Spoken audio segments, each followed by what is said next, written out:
లోక్సభలో రాహుల్ గాంధీ చేసిన వ్యాఖ్యలపై తెలంగాణ బీజేపీ రాష్ట్ర అధ్యక్షులు ఎన్ రామచంద్రరావు తీవ్ర విమర్శలు చేశారు.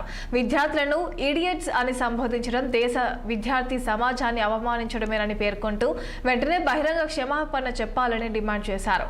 అదే సమయంలో తెలంగాణ ఉద్యమంలో విద్యార్థుల మరణాలపై కాంగ్రెస్ తన వైఖరిని వివరించాలని, రాష్ట్ర ప్రజలకు క్షమాపణ చెప్పాలని కోరారు. అలాగే ప్రియాంక గాంధీ ప్రకటించిన యూత్ డిక్లరేషన్లోని హామీలను రేవంత్ రెడ్డి ప్రభుత్వం అమలు చేయలేదని ఆరోపించారు.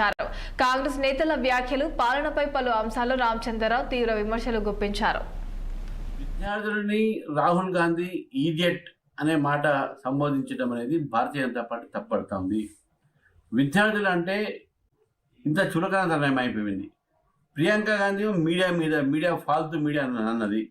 అంటే ఈ యొక్క రకమైనటువంటి ఒక ఏదైతే మాటలు ఇద్దరు అంటున్నారో ఇది వాళ్ళ సంబంధించినటువంటి ఒక ఫ్రస్ట్రేషన్కు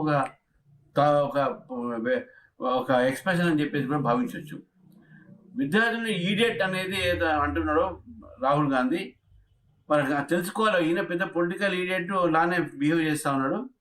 పార్లమెంట్లో ఈరోజు చర్చ దేని మీద చేస్తున్నారు, దేని మీద చేయాలి అది మాట్లాడకుండా ఈరోజు అమిత్ షా గారిని బుల్లెట్లు తగిలిన విద్యార్థులకనో లేకుంటే లాఠీ చార్జ్ దాని మీద క్షమాపణ కొడుతున్నారు. మళ్ళీ కాంగ్రెస్ పార్టీగా మీరు ఆ రోజు 2014లో మీరు ప్రభుత్వంలో ఉన్నప్పుడు, ఇక్కడ కాంగ్రెస్ పార్టీ ప్రభుత్వంలో ఉన్నప్పుడు, తెలంగాణ ఆంధ్ర కలిసి ఉన్నప్పుడు ఆ రోజు విద్యార్థుల మీద ఫైరింగ్లు జరిగినాయి, చనిపోవడం జరిగినాయి, ఆత్మహత్యలు జరిగినాయి. అది కేవలం కాంగ్రెస్ పార్టీ తెలంగాణని ఆలస్యం చేసినట్టుగా అయింది.